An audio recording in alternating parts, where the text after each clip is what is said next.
Seja bem-vindo a mais um GC Online. É muito bom ter você com a gente e é muito bom poder estar aqui com os meus irmãos, né? Minha irmã Raíssa, né? O nosso desejo sempre é que seja um tempo especial, um tempo simples, né? Afinal, o nosso GC Online aqui é só um modelo de como os nossos irmãos que lideram o GC, né, e também os anfitriões, os co-líderes, devem fazer o seu GC funcionar. Então, talvez você possa estar participando, se perguntando como é que eu vou fazer, né? Participa do GC com a gente, aprende, né? Vê como é que funciona os momentos, oração e tudo para você poder aprender também esse ano e hoje também a gente vai estudar e continuar estudando o Sermão da Montanha. Tem sido um tempo muito precioso. Nós falamos aqui no início do ano, né, que é um dos textos mais conhecidos da Bíblia, um dos sermões mais famosos de Jesus, né, e um dos nossos maiores desafios de viver. Então a gente sabe muito bem onde está, às vezes sabe reproduzir, mas não sabe ainda colocar a prática disso na nossa vida. Mas antes disso eu quero poder orar por você e por nós que estamos aqui para dar início a esse GC. Pai, a gente quer te exaltar, a gente quer te bendizer, Pai, louvar o teu nome, te engrandecer, Pai, pela sua fidelidade, pela sua bondade, Pai, pela graça do Senhor, Pai, que nos alcança a todo tempo, Pai, que nos guarda, Pai. E o nosso desejo é, Pai, que seja um tempo bom aqui, um tempo proveitoso de edificação, de crescimento, Pai. Em nome de Jesus, Pai. Alcança, Pai, não somente os nossos corações, de nós que estamos aqui, mas de tantos outros e outras, ó Pai, que se encontram em tantos outros lugares, Pai. Fortalece, Pai, cada líder de GC, fortalece, Pai, a cada anfitrião, Pai, a cada pessoa que tem a intenção de abrir o seu GC, Pai. Capacita, Pai. Em nome de Jesus. Amém. Raíssa.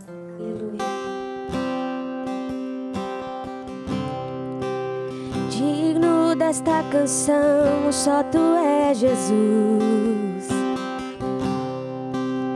Digno do meu louvor, só tu és Jesus. Digno da minha vida, tu és Jesus. Oh, eu sou teu.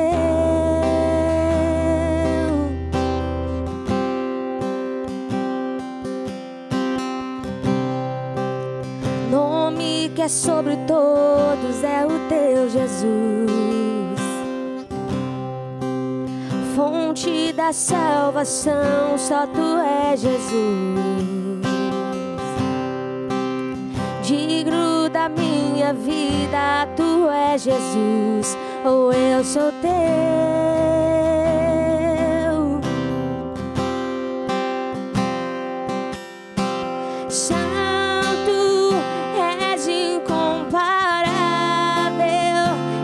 Inigualável, abre os meus olhos, Senhor, e mostra quem tu és e enche o meu coração do amor que faz mudar o mundo.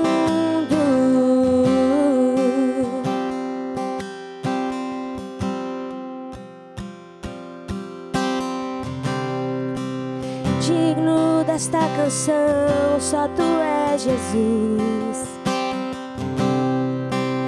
Digno do meu louvor, só tu és Jesus. Digno da minha vida, tu és Jesus. Oh, eu sou teu. Teu nome é sobre todo nome.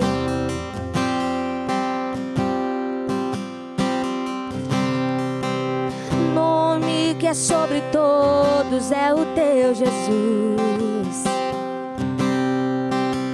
fonte da salvação, só tu és Jesus.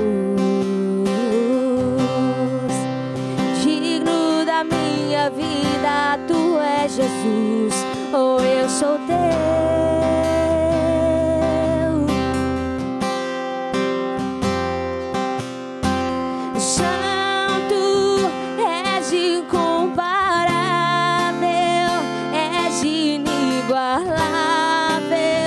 Abre os meus olhos, Senhor, e mostra quem tu és e enche o meu coração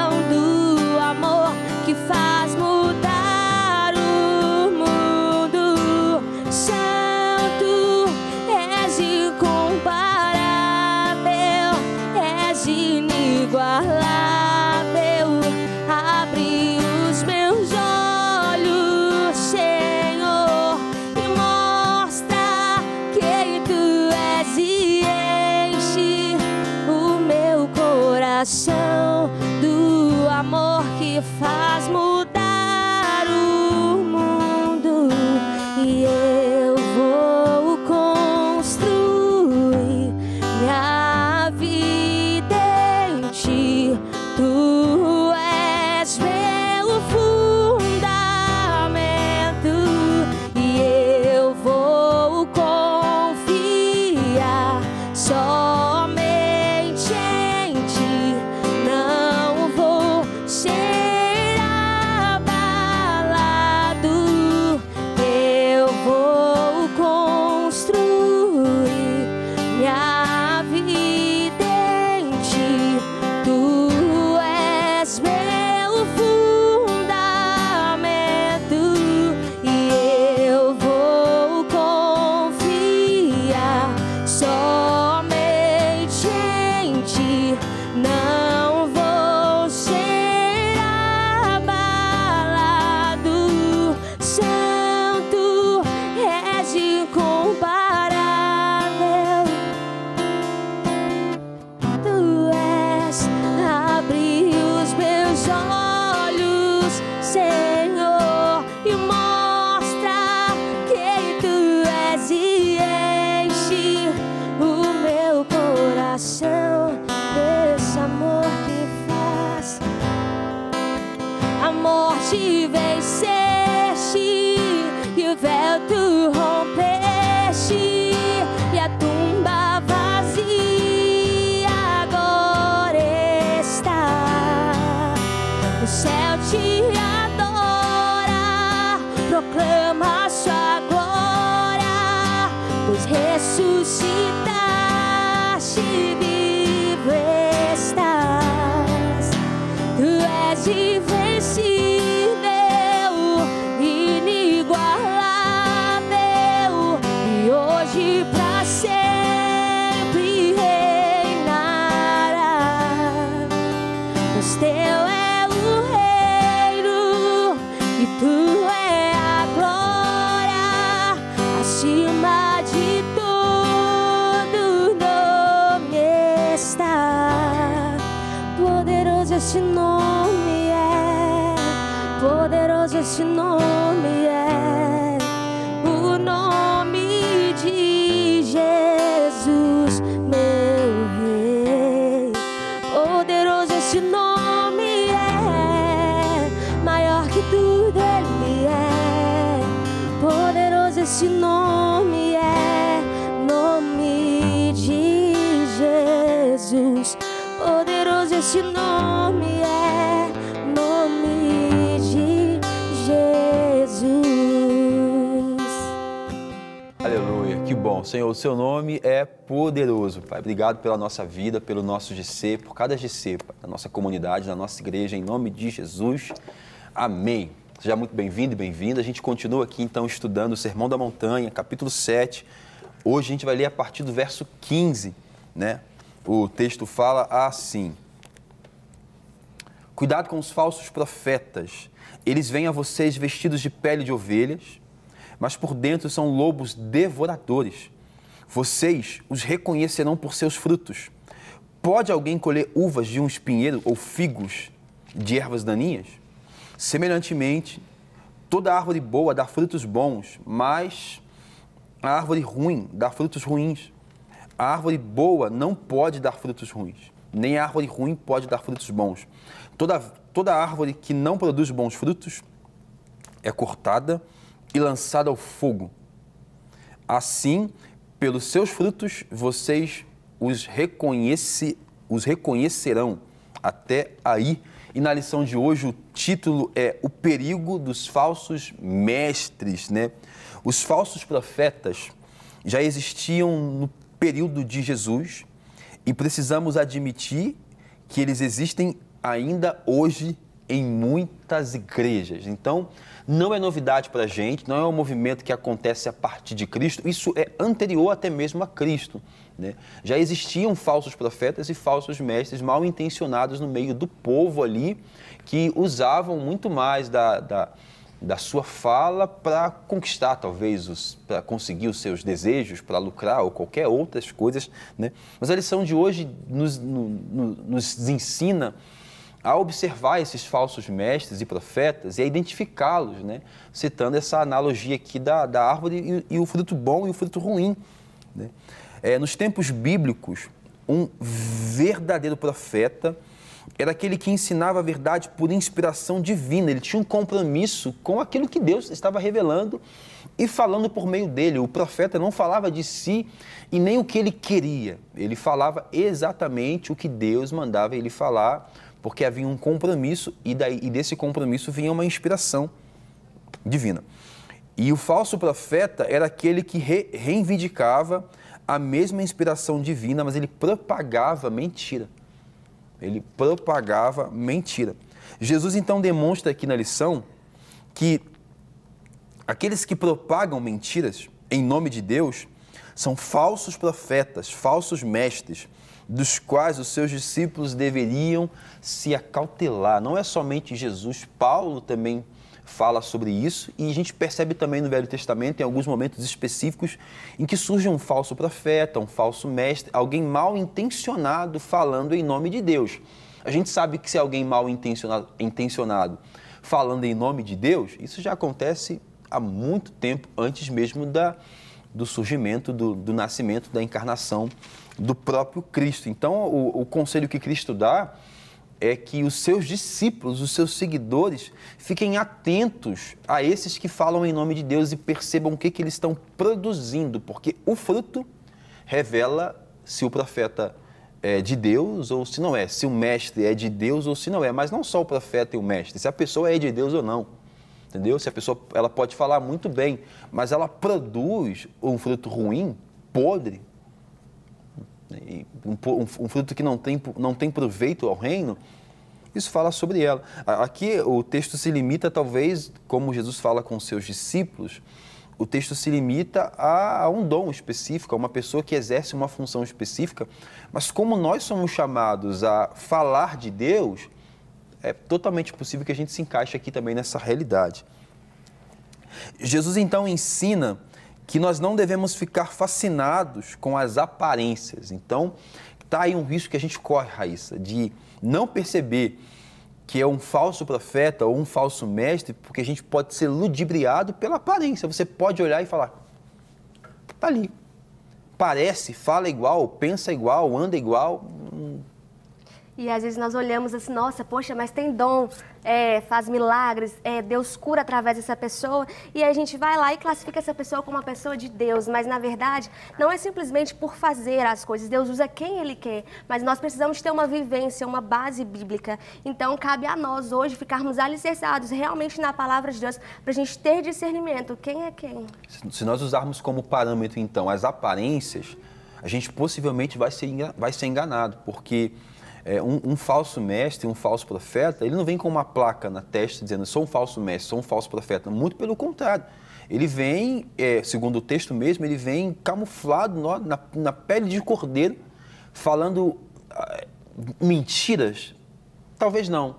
Talvez meias verdades, que é mais fácil da gente o quê?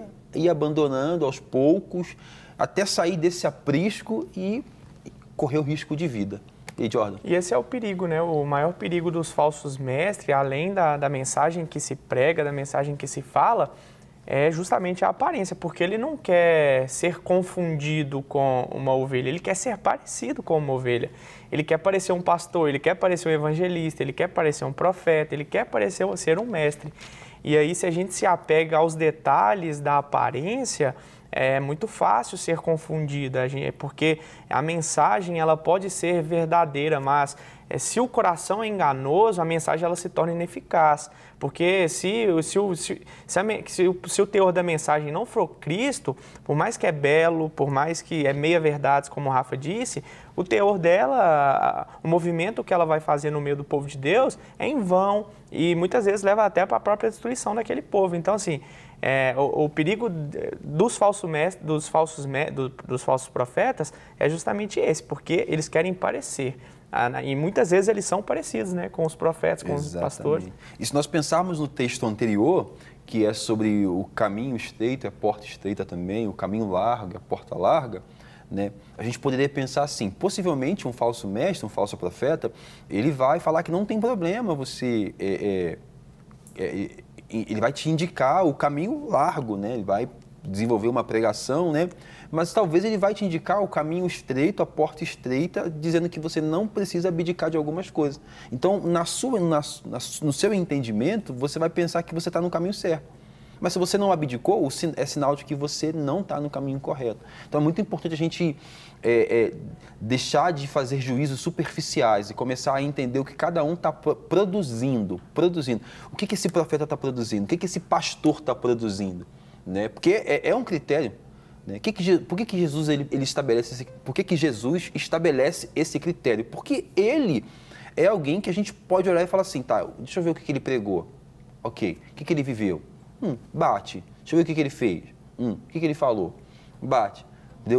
Acho que o grande cisma do falso profeta e falso mestre é que às vezes tem um discurso muito bem elaborado, tem uma teologia muito bem definida, entendeu? Mas não demanda abnegação, e o pior de tudo também, ou dentro disso também, é que ele traz consigo os seus próprios interesses.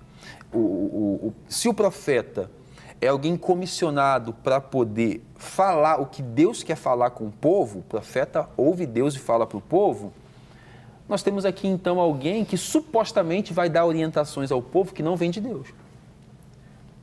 Por que ele faria isso? Para seu próprio benefício. Então você vai perceber que tem uma movimentação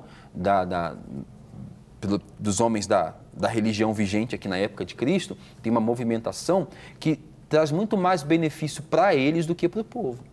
Entendeu? Não tem proveito nenhum. Um exemplo aqui, lembrei. Mateus fala sobre quando Cristo entra no templo ali, vira as mesas e tudo. Né? Ali no templo de Deus, eles estão comercializando animais para sacrifício. Afinal, o sacrifício é estabelecido pela lei. Ok? Mas o valor que se paga para participar do sacrifício é um valor estabelecido pelos homens da religião, né? No caso, os sacerdotes, os levitas, ok? Pelos religiosos daquela época. Então, eles estão dizendo que você precisa pagar X para ter um relacionamento com Deus, quando, na verdade, você poderia sim pagar, mas não é X, é menos do que isso. Então, o falso profeta, o falso mestre, ele está em busca do seu próprio interesse, ele está em busca de conseguir benefícios próprios para si, e o nosso papel não é somente julgar também, observar o fruto do outro para dizer se ele é um falso profeta ou não, é olhar os nossos frutos também. Entendeu? O que nós estamos produzindo com a nossa vida?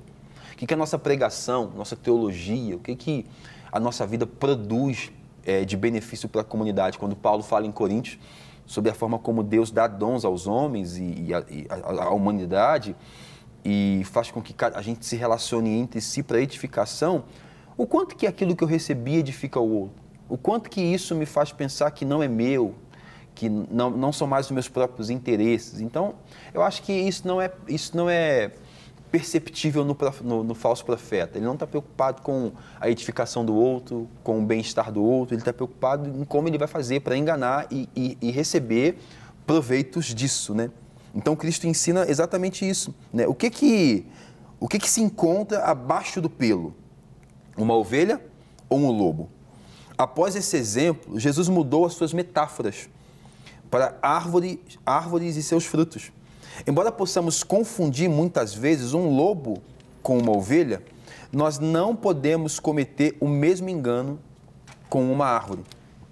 Nenhuma árvore pode esconder a sua identidade por muito tempo. Mais cedo ou mais tarde, ela irá revelar o que de fato é por meio do fruto. Então você pode olhar assim de longe e falar assim, é uma ovelha ou é um lobo? Você não consegue.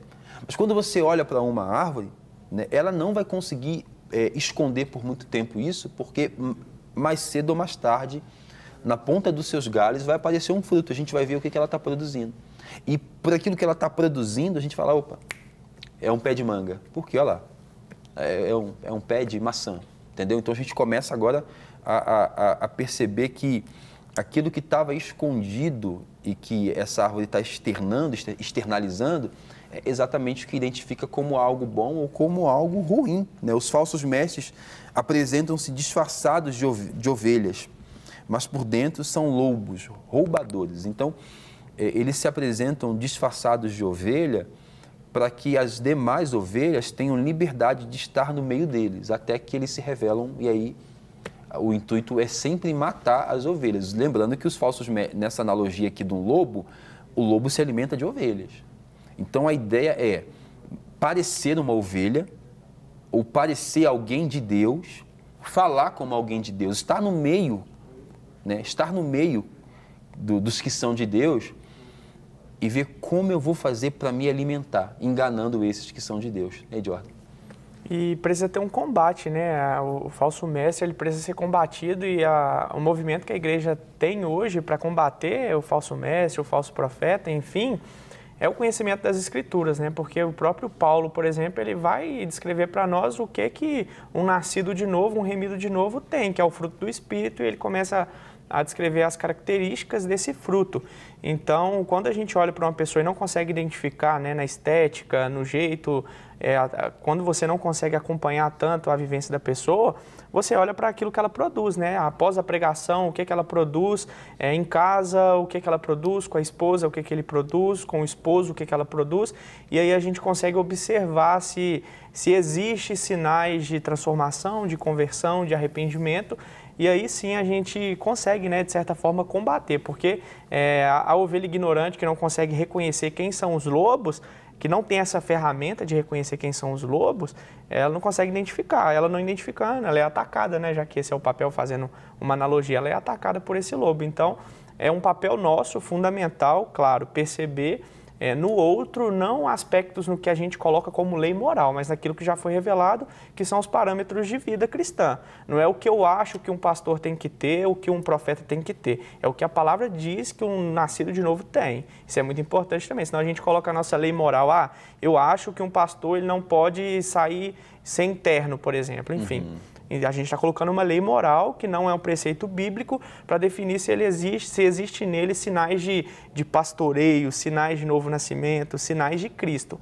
Mas é bem nítido, é bem claro. Então, a ferramenta que a gente tem é a palavra de Deus, a Escritura Sagrada, que já nos ensina o que um nascido de novo, o que um convertido tem. Nos convida e nos desafia também a vivermos nessa comunidade por além do lugar onde a gente manifesta o nosso dom. Porque, por exemplo, se eu tenho que identificar se é um falso mestre ou não, pressupõe que eu me relacione com ele, com ela, com essa pessoa, para além do momento em que ela está sendo usada por Deus ou não. Entendeu? Por quê? Porque, como o Jordan falou, eu avalio a família, avalio o casamento, os filhos, avalio o fruto que está sendo produzido, né? Como é que eu faço isso? Para além. Acho que o grande engano, talvez, e a grande dificuldade que a gente tem é porque a gente não consegue viver um relacionamento cristão como os irmãos da comunidade primitiva. Que o quê? Que era para além do templo. Eles estudavam no pátio do templo e depois nas casas. Então, tinha-se um envolvimento maior e, portanto, um discernimento também maior. A gente, como nos relacionamos esporadicamente, só em momentos de culto ou em alguns momentos específicos, a gente não consegue, às vezes, identificar. Não consegue ir além. A gente fica só... Toda vez que a gente encontra com alguém, a pessoa está sendo usada por Deus, sempre sendo usada. Mas você nunca extrapola a linha e vai até a esposa do pastor Rafa, por exemplo. E aí? Como é que é? Ele vive isso aí? Né? E é o nosso papel observar, mas não é só observar o outro como alguém que julga, critica e condena, é observar o outro para benefício dele mesmo, não só dele, para benefício também do rebanho e observar a nossa própria vida também, porque eu posso ser um falso mestre, eu posso estar na condição de alguém que está usando do evangelho para benefício próprio. O falso mestre, ele não é só que ele não é alguém inspirado por Deus, mas é que em última instância ele está usando da palavra de Deus ou está se apropriando do que é de Deus para trazer benefício para si mesmo. E a Raíssa? E é muito interessante o que o Jordan falou, porque nós precisamos estar alicerçados na palavra de Deus. Porque já observou, esses falsos mestres, falsos doutores, eles sempre falam o que a gente quer ouvir. É a teologia da prosperidade, é só coisas boas, nada que vai moldar ou transformar o nosso caráter. Então, se a gente não tiver alicerçado, a gente vai junto, vai nessa onda, vamos ser levados junto com eles. E é engraçado, pensando sobre a tentação de Cristo, né? Até li algo esses dias, né, que diz que quem promete riqueza, quem promete tudo, não é Jesus. É exatamente o Satanás, o adversário. Então, às vezes, a gente também é ludibriado, porque a Bíblia vai dizer assim, que nos últimos tempos, os homens seriam amantes de si mesmos e eles sentiriam comichões nos seus ouvidos para ouvir o que eles querem. Então, eu vou buscar um mestre segundo o que eu quero ouvir. Eu não vou buscar um mestre, porque os mestres e os profetas, eles vão confrontar. O compromisso do profeta é com o que Deus quer, não é com o que eu penso, é com o que Deus quer. Você vê só que os profetas estão morrendo, sendo mortos, perdendo cabeça e tudo, porque eles estão comprometidos com a vontade de Deus. Mas de alguma forma, né, hoje se percebe também que esse excesso de compromisso com os meus propósitos pode me colocar na condição de alguém que está usando do evangelho como um trampolim para conseguir algum tipo de benefício, sem de fato ser leal à palavra de Deus e com isso colocar as ovelhas de Cristo em risco, que é exatamente o oposto do que ele fala em João capítulo 21. Pedro, apacenta as minhas ovelhas. E como faz para apacentar as ovelhas? Com a verdade do evangelho.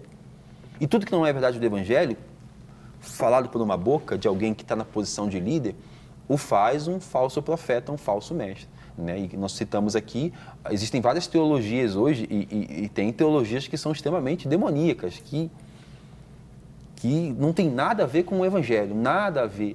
Né? Por exemplo, tem uma teologia triunfalista, né? Que ela sequer pensa no triunfo a partir da morte, sacrifício, ressurreição e governo e reino de Deus, de Jesus. Ela anula Jesus e ela coloca toda a força no que você pode fazer, no que você é, nisso, e você. Não é bem assim, né?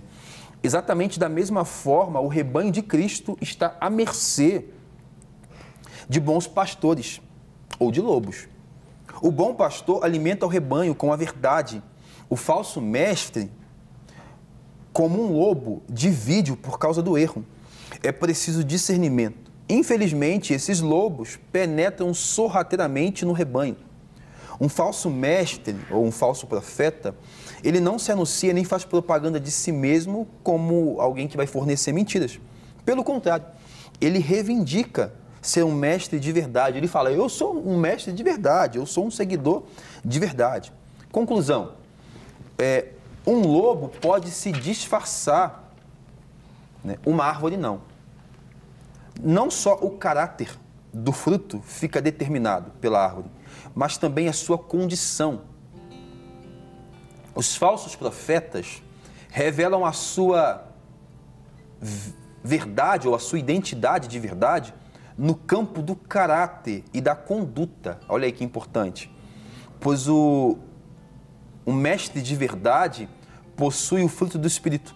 As qualidades que se ausentam nele são as obras da carne. Como aplicar isso à sua vida, à minha vida, à nossa vida? É tão importante, né?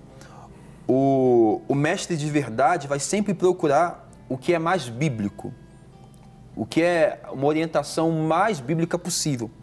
Já o falso mestre, ele busca pela glória, pelo reconhecimento, sempre vai apresentar revelações novas, né? Eu tenho algo novo, né? Tem quase que um novo livro da Bíblia que Deus me deu, né? E ele vai buscar revelações novas, não entregues a outras pessoas. É uma arrogância, né? Então, que Deus nos ajude, né? Paulo é um cara que vai combater demais os falsos mestres que estão dizendo aos irmãos de Colossos e da Galácia que o sacrifício de Jesus não é suficiente, tem que ter a circuncisão, tem que sacrificar né? E qual que é a nossa esperança diante da realidade de saber que naquela época tinham falsos profetas, falsos mestres, e que hoje eles permanecem? É saber que Deus está no controle da igreja, mas ele está nos capacitando a identificar quem é que são esses e essas, e está nos alertando para que nós não sejamos esses. E para que não sejamos, tem que haver um compromisso então com a verdade. Eu queria poder orar por você, por nós, para que o Senhor nos capacite a termos esse discernimento. Pai, nos ajuda, Senhor, a termos esse discernimento de conseguir perceber quem é que são os falsos mestres, Pai. Mas também nos ajuda, Pai, a não sermos, Pai, esses que vão propagar mentiras em Teu nome. Nos dê, Pai, um compromisso com a verdade, a fim de que vivamos na verdade, pela verdade, Pai. A fim de que a nossa conduta, Pai, seja, Pai, diante do Senhor, uma conduta, Pai, santa, imaculada, livre de qualquer acusação, Pai. Essa é a nossa oração. Eu oro, Pai, pela Tua igreja, Pai, para que nós, enquanto Tua igreja, possamos, ó Pai, ter um compromisso, Pai, com a verdade, Pai, em nome de Jesus. Que o Senhor te abençoe e te dê uma ótima semana. Vou construir minha vida em Ti, Tu és meu fundamento, eu vou confiar só